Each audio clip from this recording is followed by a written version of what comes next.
Selamat pagi, salam sejahtera bagi kita semua. Perkenalkan, nama saya Ribur Sindaga, SKBD MKM.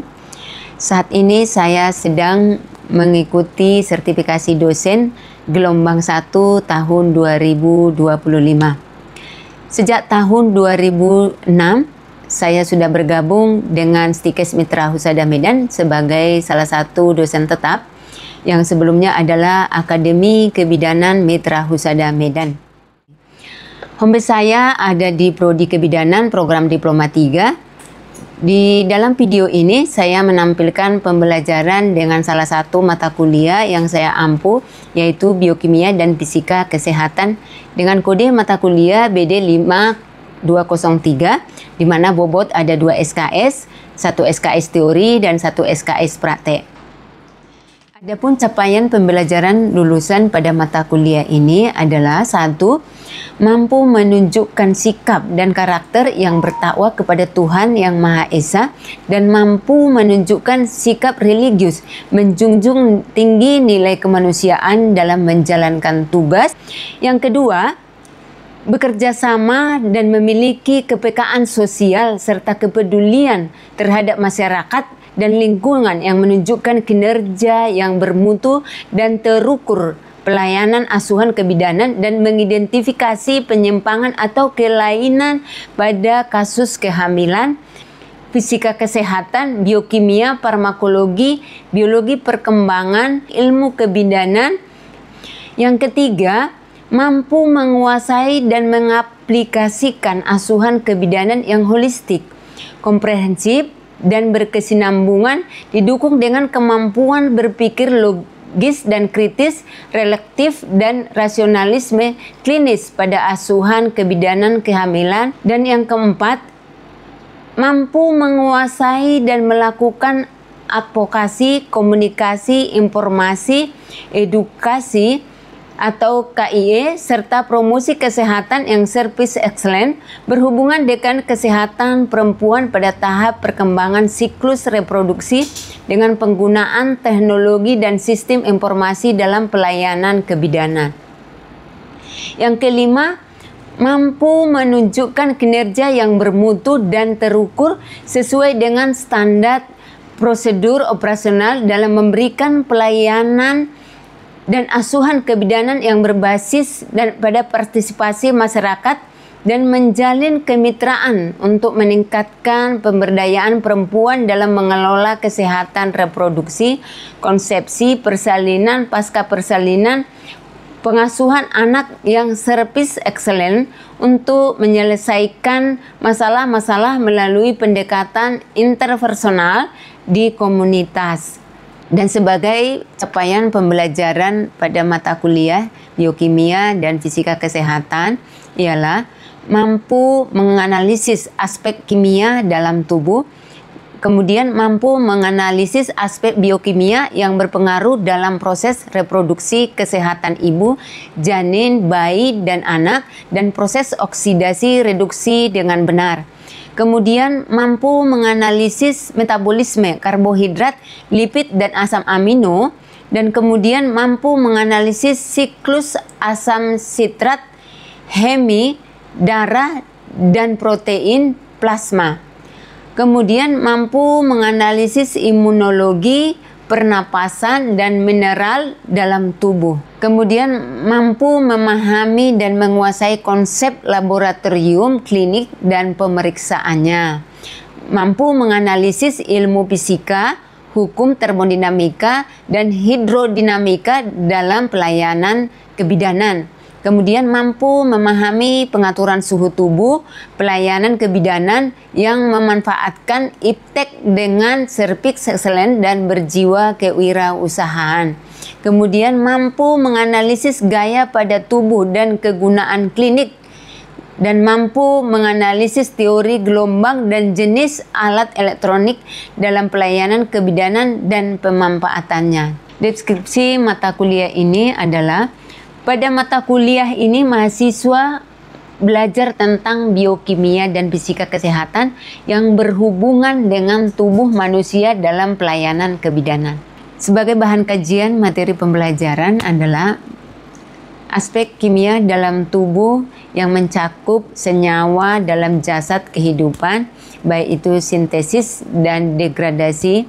Kemudian aspek biokimia dalam bentuk enzim dan koenzim atau proses oksidasi, dan juga struktur dan fungsi mitokondria serta pembentukan energi pada siklus Krebs.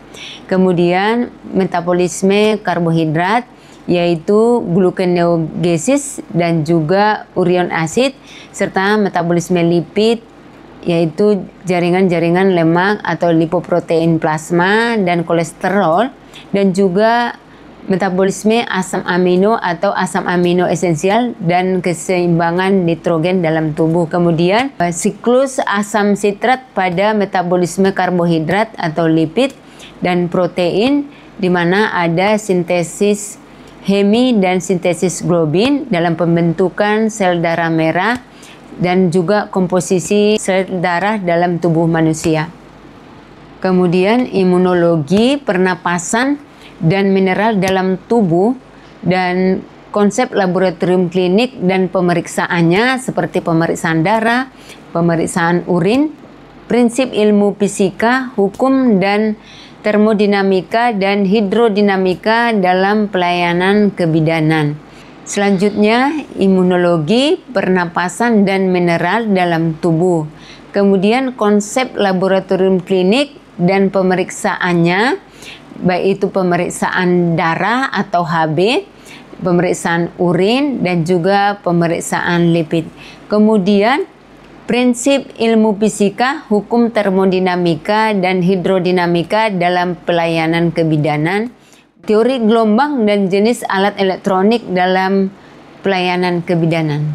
Evaluasi pembelajaran, evaluasi yaitu satu aktivitas atau partisipasi sebesar 10%, kemudian project ada 51%, tugas ada 9%, kemudian kuis ada 5%, ujian tengah semester sebesar 10%, dan ujian akhir semester ada 15%.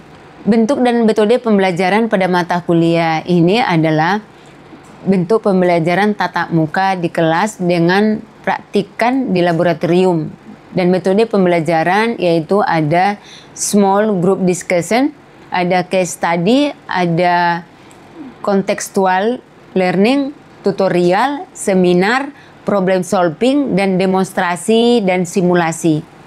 Sebagai bentuk penugasan untuk mahasiswa dalam mata kuliah ini, yaitu ada satu tugas rutin, biasanya berbentuk makalah, kemudian ada critical book report, kemudian ada critical journal, kemudian mini riset, kemudian rekayasa ide, dan juga project. Berikut ini adalah cuplikan video pembelajaran saya pada pertemuan ke-7 secara tatap muka. Dengan capaian pembelajaran pada mata kuliah, mahasiswa mampu memahami dan menguasai konsep laboratorium klinik dan pemeriksaan dengan metode pembelajaran case study, di mana di sini membahas kasus ibu hamil dengan anemi. Dan indikator capaian pembelajaran adalah ketepatan menjelaskan konsep laboratorium klinik dan pemeriksaan klinik.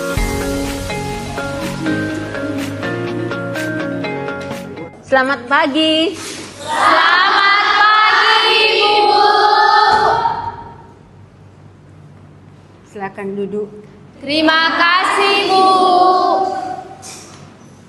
Baik, sebelum memulai pembelajaran kita berdoa dulu. Silakan dipimpin oleh Silpana, Bu. Saudara Silpana.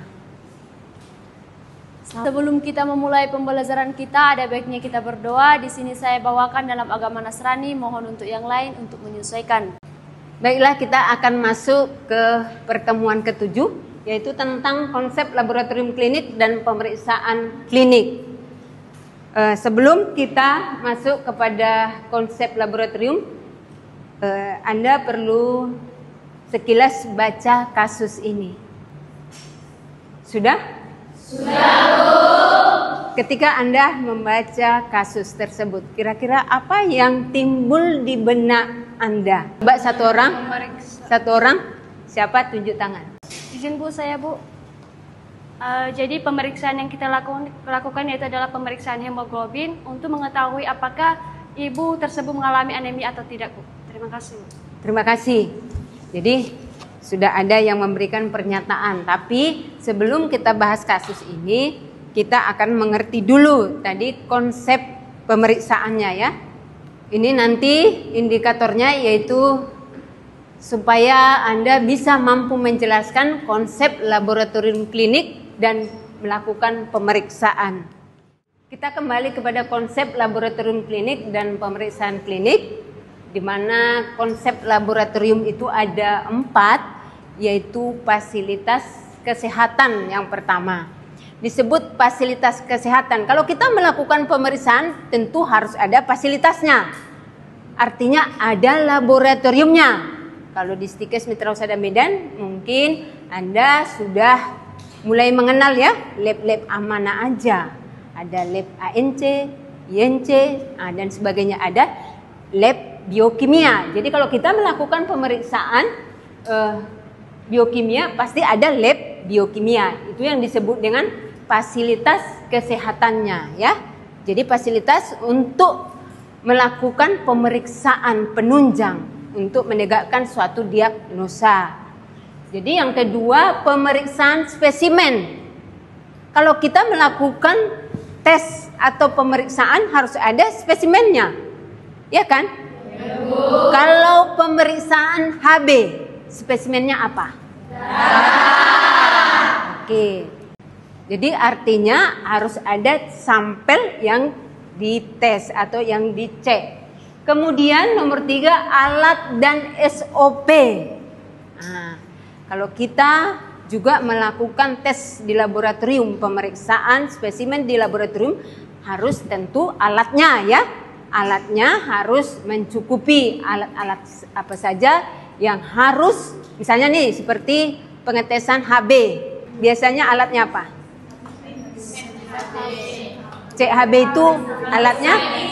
HB Sahli. HB Sahli.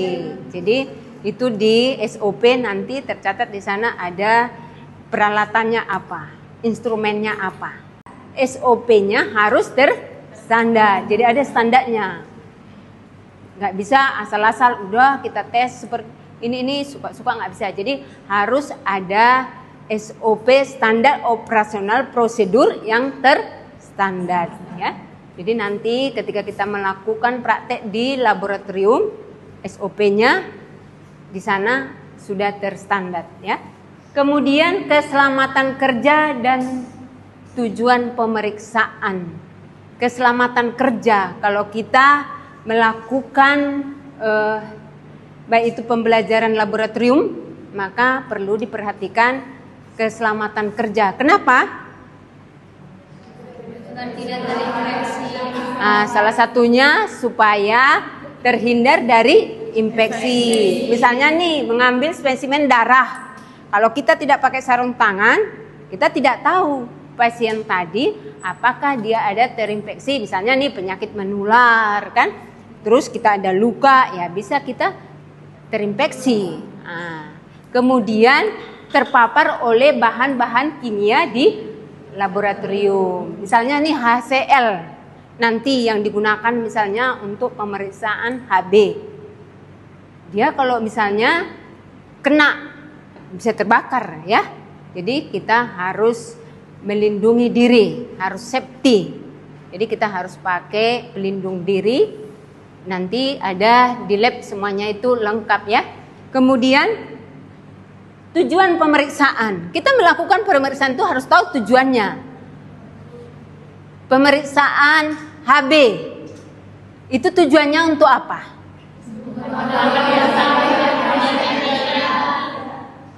Untuk mengetahui apakah atau ibu hamil misalnya nih, dia anemia atau tidak.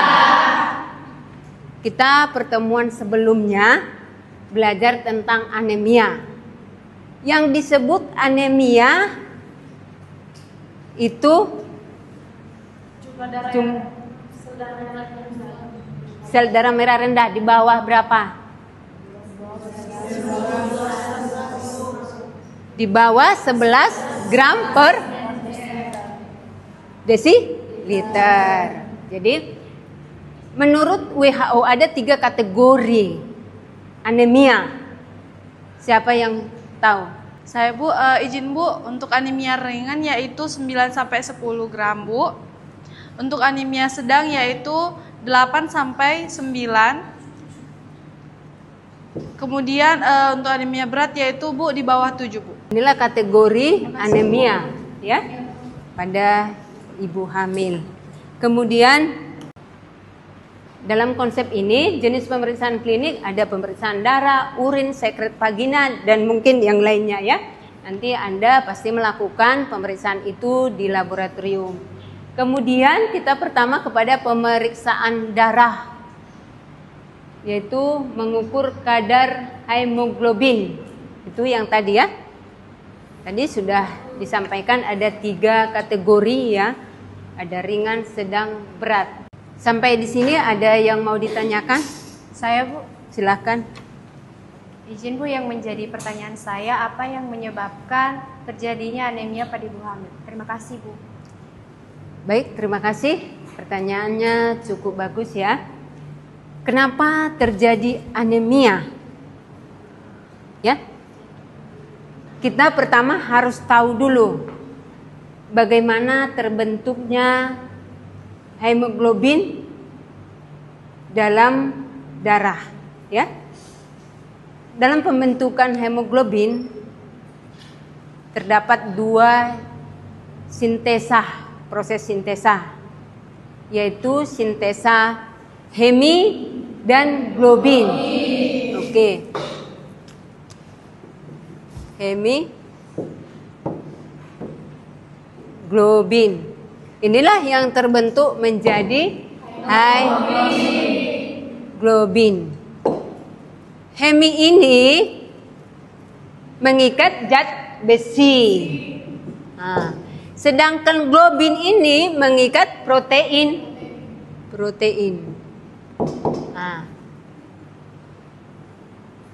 kalau kita misalnya terjadi asupan zat besi dalam tubuh, maka itulah misalnya terjadi anemi atau asupan protein dalam tubuh. Itu mempengaruhi jumlah hemoglobin atau jumlah eritrosit dalam darah. Jadi sel darah merah itu komposisinya eritrosit, leukosit, Trombosit dan trombosit. Jadi sel darah merah itu terbentuk di sumsum tulang belakang, ya, di sumsum tulang belakang. Proses terjadinya bagaimana? Terjadinya sel darah merah di sumsum tulang belakang itu yaitu eritrosit terbentuk, ada proses eritropoiesis namanya. Eritropoiesis ini dibantu dengan hormon eritropoietin yang dihasilkan oleh tubuh yaitu di organ ginjal. Jadi kalau orang memang sakit ginjal maka terganggu sistem hormon eritropoietinnya ini sehingga dia sering mengalami anemi. Ya. Kembali tadi ke pertanyaannya, kenapa dia anemi? Maka asupan zat besi ini kalau tidak ada penyakit ya, kalau ada misalnya penyakit yang diderita bisa misalnya nih ada seperti tadi ada gangguan ginjal ya, otomatis dia terjadi anemi bukan karena asupan gizi tetapi karena hormon. Jadi salah satunya karena hormon eritropoietinnya ini tidak lagi terbentuk. Kedua karena asupan gizi. Jadi nanti Anda ketika sudah menjadi bidan maka pasien Anda yang misalnya nih pelayanan ANC atau pelayanan ibu hamil, maka Anda akan melakukan pemeriksaan HB terlebih dahulu. Kenapa? Supaya Anda tahu apakah ibu tadi anemi atau tidak, ya. Kalau misalkan dia anemi, apa yang Anda kasih edukasi atau pelayanan, misalnya pelayanan tentang gizi, berarti harus memberikan pelayanan tentang makanan-makanan yang mengandung zat besi dan juga protein. Jadi zat besi itu banyak terkandung di daging merah misalnya, kemudian yang mengandung asam folat ya, yang warna hijau, atau juga yang ada salah satu buah yaitu beet ya. Beet itu banyak mengandung dia B12 dia, dan itu juga banyak mengandung zat besi ya. Jadi kemudian protein mungkin ada telur, daging ya. Jadi asupan seperti ini yang harus mungkin diberikan pelayanan atau edukasi kalau ada ibu hamil yang mengalami anemia. Jadi tadi jawabannya ya, salah satunya tadi karena kurangnya asupan zat besi, gizi atau mineral zat besi, dan juga protein sebagai pembentuk hemoglobin tersebut. Dan kedua tadi karena apa? Hormon eritropoietin ya. Itulah dia kenapa terjadi anemi. Ya? Oke, sampai situ apa lagi? Kita kembali kepada kasus yang pertama, yaitu kasus di mana seorang wanita umur 37 tahun datang ke PMB. Ibu mengeluh pusing, pandangan berkunang-kunang, mudah lelah, mual. Vital sign-nya 90/60 mm Hg, nadi 84 kali per menit, pernapasan 24 kali per menit, suhu 37 derajat Celcius, konjungtivanya pucat, TFU-nya 2 jari di atas simfisis pubis. Pemeriksaan laboratorium apa yang akan dilakukan sebagai pemeriksaan penunjang ini kita bahas ya. Yang bisa kita lihat apa yang tidak normal. Coba. Tekanan darah.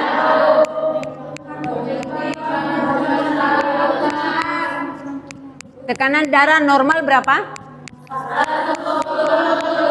Sedangkan di sini 90/60. Kalau nadi yang normal berapa? 80 sampai 100. Berarti ini masih normal ya. Pernapasan normal berapa? 18 sampai 24 berarti normal. Jadi suhu tubuh normal, konjungtivanya pucat. Kenapa dia pucat? Mengeluh pusing dan pandangan berkunang-kunang. Konjungtiva pucat. Ini konjungtiva ya. Ya. Nah, konjungtiva pucat. Tadi kan kita tahu eritrosit itu berwarna merah, memberi warna merah. Ketika dia kurang atau tidak normal, tentu pembuluh darah akan terlihat pucat. Kenapa? Karena aliran darah untuk membawa oksigen tadi berkurang ya, sehingga dia pucat.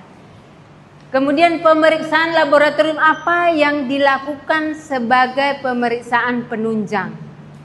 Ini kasusnya kasus apa? Anemia. Berarti kalau dia anemia, kita harus tahu dia apakah dia berat, ringan, sedang. Jadi pemeriksaan yang kita lakukan adalah pemeriksaan HB. Jadi pemeriksaan HB. Kemudian apakah diagnosa kebidanan yang mungkin dapat terjadi? Dari diagnosa tadi, dia anemia berat, ringan atau sedang. Tapi kita harus melakukan pemeriksaan dulu, kan? Jadi harus melakukan pemeriksaan penunjang. Jadi tekanan darahnya 90/60. Kenapa dia 90/60? Kira-kira? Lemas. Kenapa dia tekanan darahnya itu? Karena seperti tadi, jumlah volume darah untuk membawa oksigen ke otak berkurang, sehingga dia mengalami pusing. Oksigennya sudah berkurang yang masuk ke otak. Jadi dia oyong atau pusing. Jadi tekanan darahnya sehingga tidak normal. Sebagai kesimpulan dalam pertemuan kita ini, yaitu apa itu konsep pemeriksaan lab tadi ya. Konsep pemeriksaan lab yaitu ada fasilitas kesehatan, pemeriksaan spesimen, alat dan SOP, keselamatan kerja dan tujuan pemeriksaan. Dan yang kedua, pemeriksaan lab pada spesimen yaitu ada spesimen apa? Darah, urin, sekret vagina, dan cairan cerebro. Dan sebagai tugas, saya kira sudah ada kelompok ya. Jadi ini tugas kelompok, yaitu Anda menyusun ringkasan dalam bentuk makalah mengenai konsep laboratorium klinik dan pemeriksaan klinik ya di kebidanan. Ya, mungkin bisa Anda dapat gambaran klinik atau laboratorium-laboratorium yang ada di kampus kita. Baik, sampai disinilah pembelajaran kita hari ini. Jangan lupa tugasnya. Sekian dan terima kasih. Selamat pagi.